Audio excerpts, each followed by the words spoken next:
In this video, we will roast a portfolio, and this portfolio comes from a subscriber, from someone that commented on my last video. And I'm not only going to review their portfolio, but I'm actually going to dive deep into their psyche and show them how they are literally fucking themselves. I'm going to show you how this guy is fucking himself over, and I'm going to show you how you also fuck yourself over. You're stopping yourself from getting that first developer job because you do not understand how your mind works. You do not understand that you are feeding your brain trash.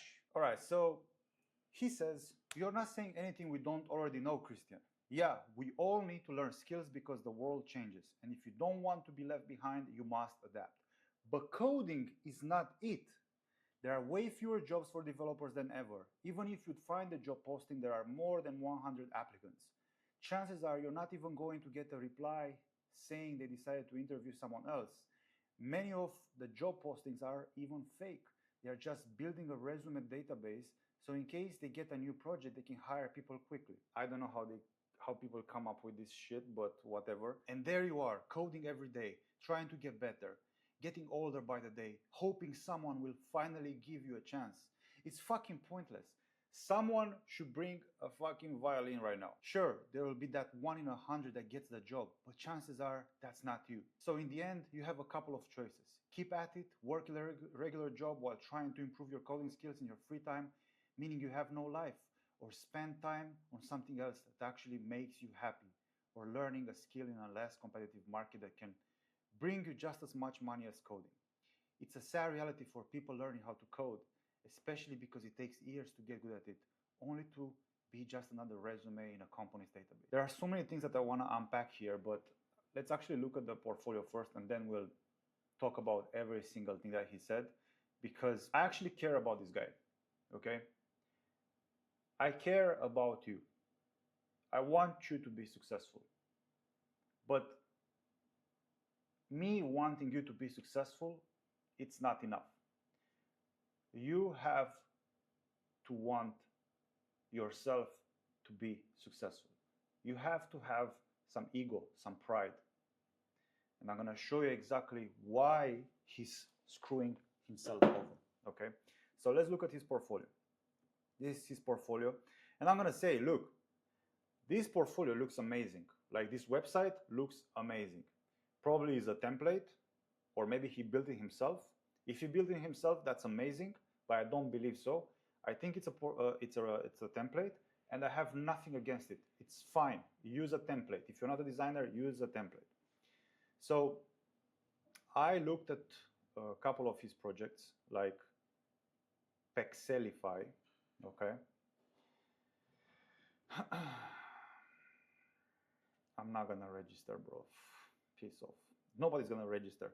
But the point that I'm trying to make is that this project is very basic. It's very simple. There's nothing outstanding. And that's how I was able to tell that this website is a template. Because if you look at this project, there's nothing impressive about it. The design sucks and whatever. There are not so many impressive features. This project is not really solving a real world problem, and it's just done to be done, okay? To say, oh, I've done something, and the world is against me, right? And yeah, there's nothing impressive about this. I'm gonna be completely honest about this. Let's look at another project, maybe, you know, Cook.io. Your chicken and rice. Again, nothing special about this. This is like the Spoonacular API or something like that. Very basic. You can do this in 2 days. There is nothing special about this, okay? And you know, you want to be a developer, but you can't even buy yourself a fucking domain. You cannot go on GoDaddy and find a domain and buy it for like $5. You cannot even do that. This is like the lowest hanging fruit of things that you can do. People don't even realize this, right? But I want to get into like his brain a little bit, right? And I wanna show you how he thinks, because I hope he's going to understand that he is screwing himself over. And then you might also have the same issues as him and you don't even realize them, right? So let's get into this. So there are these things called biases that we humans have, and they are pretty much algorithms that allow us to make decisions. And one of the first biases that I identified is the negativity bias. So the negativity bias is emphasized in his comment in the following way. So he's overemphasizing the negative aspects of the coding job market. Way fewer jobs, it's fucking pointless, while ignoring potential opportunities or success stories. This bias leads to a pessimistic worldview, disregarding positive or balanced perspectives. And then I went ahead on LinkedIn and I searched for accountant in Serbia, and we can see 46 results. And then I also looked up JavaScript in Serbia, and then we can see 1,199 results. This is a huge difference. Probably more than 20 times more JavaScript jobs than accounting jobs in Serbia. Okay. Now, if we look in the United States, where you might be from, we can see that we have 172,208 results. And then for accountant, we have 34,273 results. I don't know about you, but there are way more JavaScript jobs than accounting jobs in the US. There are way more JavaScript jobs in Serbia versus accounting jobs in Serbia. I literally just went on LinkedIn and I searched for this, okay? Now let's look at survivorship bias. He's dismissing the success of those who find jobs as exceptions, 1 in 100 that gets the job. This bias overlooks the strategies and efforts of successful individuals, assuming their success is purely luck or unattainable for others. This is from a student from yesterday. This is from another one from December 31st. Okay? So we can find unsuccessful people and then we can find successful people. The problem is that we are so attracted to negativity. It's like a drug for people, finding what doesn't work. So if 1 in 100 gets the job, that's fine.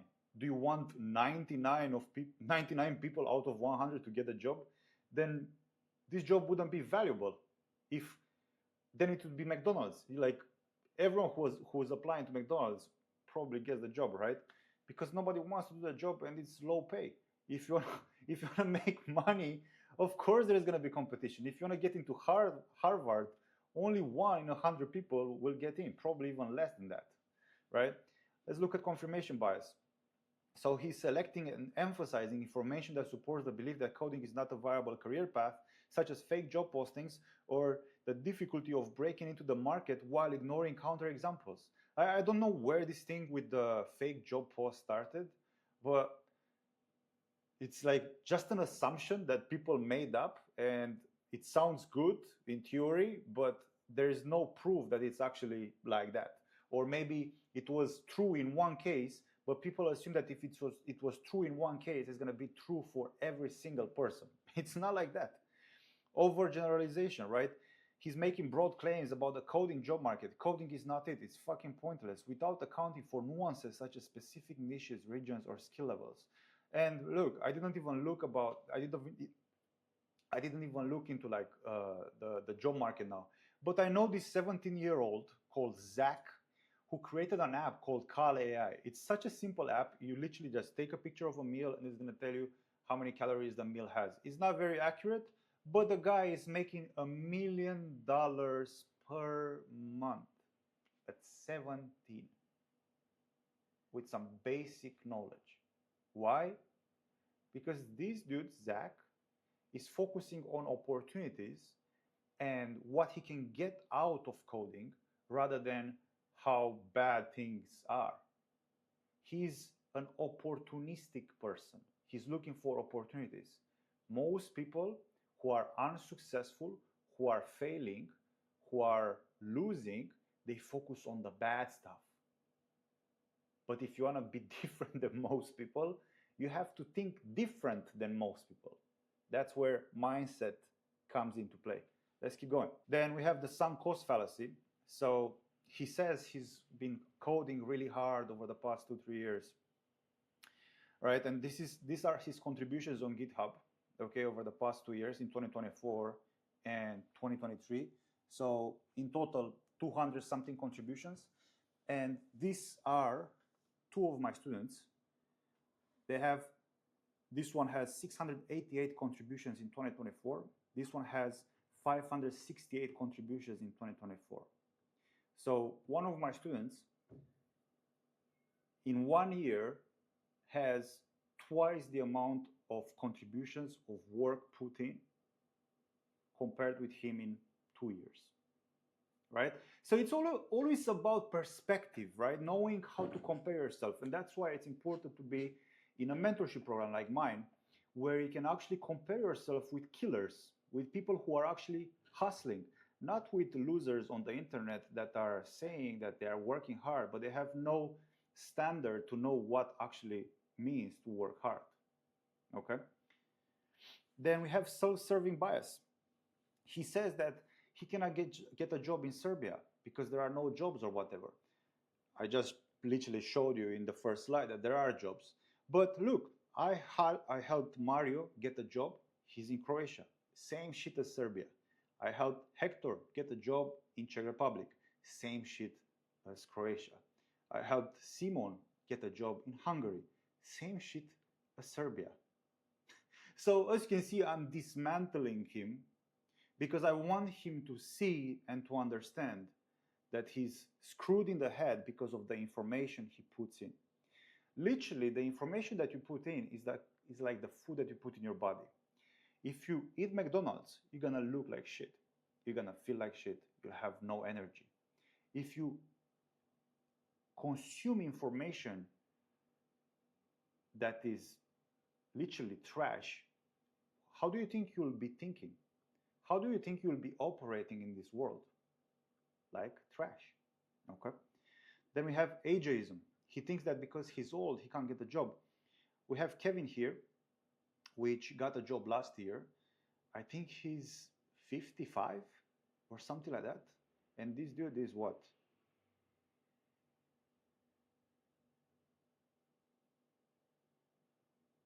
Mid-30s.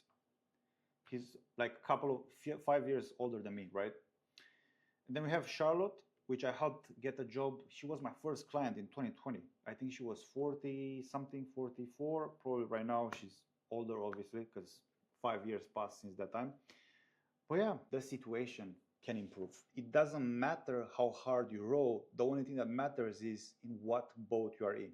And most people are in a boat that is sinking. They have no compass, they have no map, and they just row desperately for a couple of hours, and they are sad because they are not getting where they want to get. It's sad, but this is the reality of aspiring developers. This is the reality of someone that finished a boot camp. This is the reality of someone who has a CS degree. This is the reality. You need to be better, not bitter, okay? You guys need to play this game to win, not just play for the sake of playing.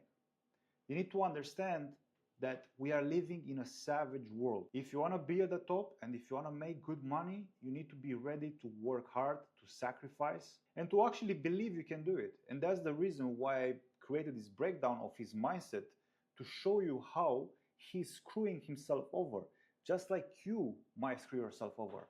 And now look, he said he has kids. Now this is like a man-to-man conversation.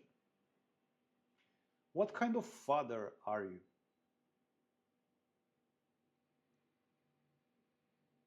How can you demand from your kids to do something with their lives when you cannot get yourself to do something with your life? It's a bit sad to think about it. I would not like to have a father like you. A father that is giving up so easily just because he's a bit discouraged. Oh, such a baby. Come on, wake up. You have a family to take care of. I remember my mom, she used to go to work 40 hours a week, and then after work she was going to university to get her degree. I never saw my mom when I was a child because she was working so hard, because she wanted a better future for us. So if you don't want to do it for yourself, because you might be a little bitch, I understand. Hey, this is the modern world. Pretty much every person is a little bitch. Do it for your kids. Set an example for your kids.